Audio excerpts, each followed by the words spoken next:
This is Japan you are seeing. And this is Japan that we daily see. But Japanese people seem somewhat tired and don't look happy. So why is it that people in such peaceful and prosperous country don't feel happy? But according to the World Happiness Report 2024 by the United Nations, Japan ranks 55th in the world. That's even lower than last year's 51st, while making it one of the lowest among major developed nations. The report asks people to rate their overall life satisfaction on a scale from 0 to 10 and compares the national averages to assess subjective well-being across countries. At the top are the Nordic countries, as we expected: Finland, Denmark, and Iceland, nations known for their stable social systems and high level of personal fulfillment. Japan, on the other hand, remains one of the safest and most economical, stable countries in the world, yet its citizens constantly rate their lives less positively. As shown in the data, Japan's ranking has remained almost unchanged for the past 20 years. But to explain these results, the report evaluates 6 key factors: GDP per capita, social support, healthy life expectancy, freedom to make life choices, generosity, and perceptions of corruption. Among these, Japan scores particularly low in social support, freedom, and generosity, all of which are deeply connected to relationships, community, and cultural values. These 3 factors may hold the key to understanding why many Japanese people struggle to feel truly happy. Alright, so let's look to first, freedom to make life choices. It's not hard to imagine that a lack of freedom leads to lower happiness. But Japan's score for freedom to make life choices is 0.746, ranking 79th in the world. One of the lowest among developed nations. In Japan, diligence and a strong sense of responsibility are considered virtues. While these values are respected around the world, that same seriousness can make it difficult to feel free. But according to the OECD, Japan still has some of the longest working hours among advanced economies, and issues like overwork and karoshi, loss of life from overwork, remain major social problems. The paid leave utilization rate is around 60%, but many employees feel guilty about taking time off, worrying that it would burden their coworkers. There are also systems for parental or caregiving leave, yet many people hesitate to use them, again out of fear of inconveniencing others. As a result, Japan faces a reality where the systems exist but are rarely used. In top-ranking countries like Finland, social systems allow people to change careers, raise children, or start new challenges at any age with peace of mind. But honestly, I'm not really sure because I'm not Finnish. But from a Japanese viewpoint, at least it's more like that than Japan. In contrast, Japan still carries a deep-seated fear that once you step off the track, you can't return. Beyond the legal or institutional barriers, in Japan's unique culture, the pressure to conform, the weight of collective responsibility, that limit the freedom to live as one chooses. According to research by the Daiichi Seimei, freedom of life choices and financial satisfaction are the 2 factors that most strongly influence happiness. Together, they explain about 82% of overall happiness levels. In other words, even if options exist, freedom doesn't truly exist unless people have the psychological and financial space to choose. As a result, the country has become one where responsibility often comes before personal choice. And that may be the deeper reason why many Japanese people find it hard to feel happy. In a society where it's hard to live freely for yourself, you naturally want someone to rely on. But unfortunately in Japan, there is not only little freedom, there is also little social support. While Japan's social support score is 1.550, ranking 48th worldwide. This indicator asks whether people have someone to count on in times of trouble, and it also reflects trust in public institutions. While among advanced countries, Japan's score is relatively low. But many people see Japanese society as polite and considerate. If you ask for direction on the street, someone will gladly help. That is true. But when it comes to having someone truly rely on, the reality looks very different. But especially in a big city like Tokyo, where feelings of isolation are growing. But over 50% of Tokyo residents live alone, and the local community ties have become increasingly weak. I've lived in Tokyo for many years, yet I don't even know who lives next door. It used to be common courtesy to greet your neighbors when moving in, but today, even that simple gesture, let's say culture, can be seen as intrusive. A survey by Japan's Ministry of Health, Labor and Welfare found that about 30% of people in their 20s to 40s feel lonely, with the rate being particularly high among unmarried and single-person households.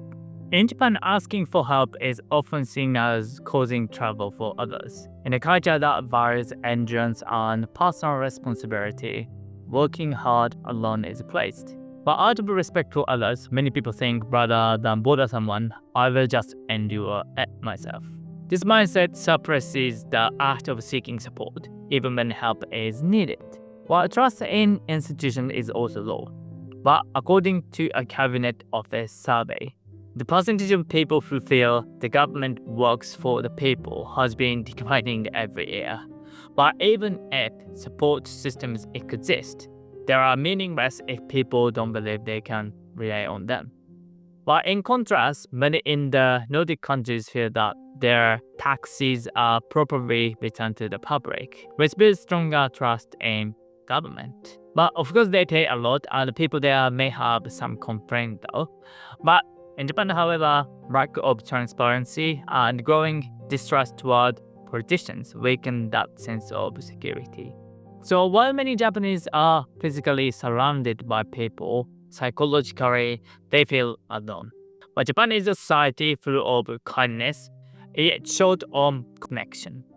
And that gap between politeness on the surface and emotional distance underneath has quietly become one of the biggest reasons people here struggle to feel truly happy. By hearing all this, you might wonder, are Japanese people just cold? Well, it's true. The Japan generosity score is extremely low, 0.014, ranking 130th in the world. This indicator measured the frequency of altruistic behaviors such as bike donations, volunteer work.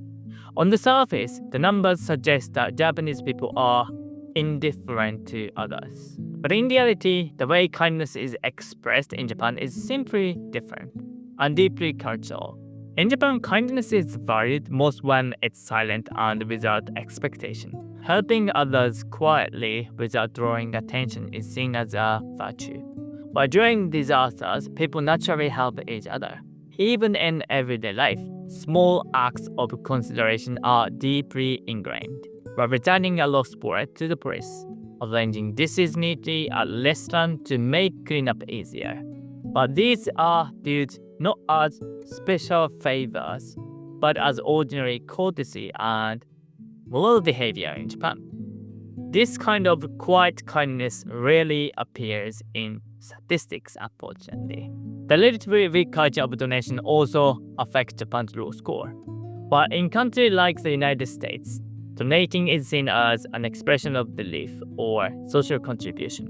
But in Japan, visible kindness is often frowned upon. Whether celebrities or influencers make donations during disasters, people sometimes dismiss them as self-promotion or hypocrisy. There is even a saying in Japan, the walls have ears, the shoji screens have eyes. It reflects a belief that one should avoid wrongdoing even when unseen, and that good acts should be done quietly, without recognition. This tendency toward anonymity and the cultural reluctance to express generosity publicly partly explains why Japan's generosity score looks so low.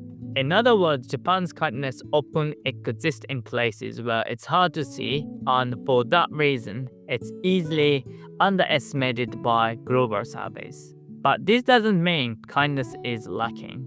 While Japanese goodwill is silent, humble, and expects nothing in return, that's precisely why it disappears from the data.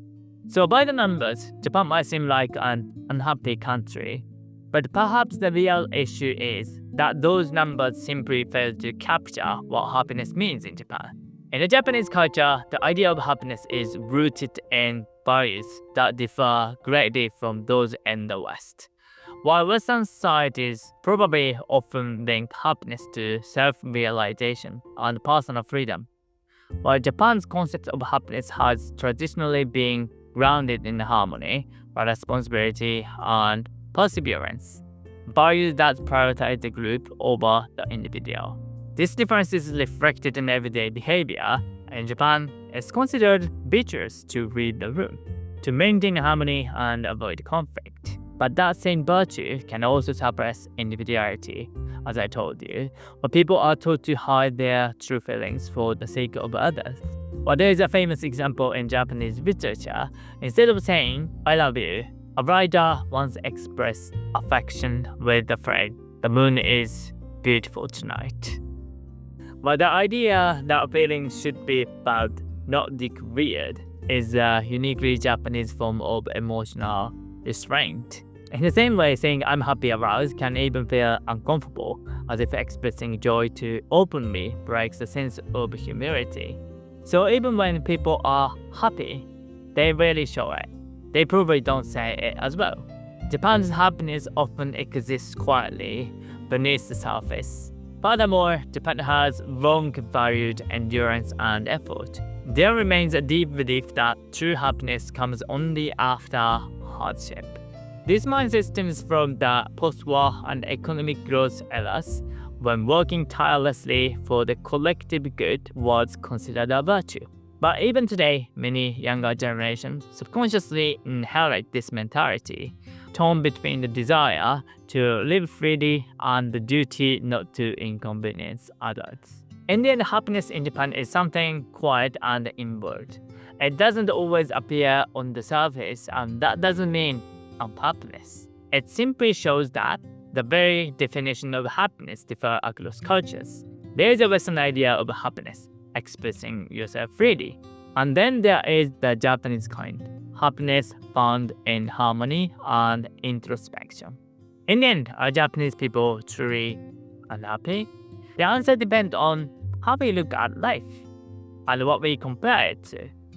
For instance, Japan is one of the safest countries in the world. It feels ordinary, but it's actually something incredibly rare. When we think about the conflict still happening across the globe, the simple fact that we can walk alone at night or midnight might already mean we are standing on the foundation of happiness. But perhaps Japanese people don't feel happy because they are too fortunate to realize how much happiness already surrounded them. Amazing Japanese food, a clean street, trains that run exactly on time, reliable healthcare, and public safety. But these might be considered miracle in some part of the world. Yet in Japan, they are simply part of everyday life. So within the ordinary countless moment of happiness quietly exist. But honestly, well, many of us are drawn to the glamorous lives we see on the TV and social media, and tend to compare ourselves to them. Precisely because we live in such blessed era, we are surrounded by factors that make us feel as though, something is missing from our own lives. But to begin with, waking up healthy in the morning and having our family and friends in good health may seem ordinary to us, but there is no doubt that this is the greatest happiness of all. So maybe Japanese people aren't unhappy. They may simply be losing the ability to feel happiness itself. And in a way, perhaps that too is a kind of happiness. So what small happiness can you find in your own life right now? share your ritual happiness in the comment box below. I'd love to hear it. And if you'd like to learn more about Japanese culture and the values, make sure to check out the next video as well. Right, so thank you so much for watching and see you soon. Have a good day. Bye.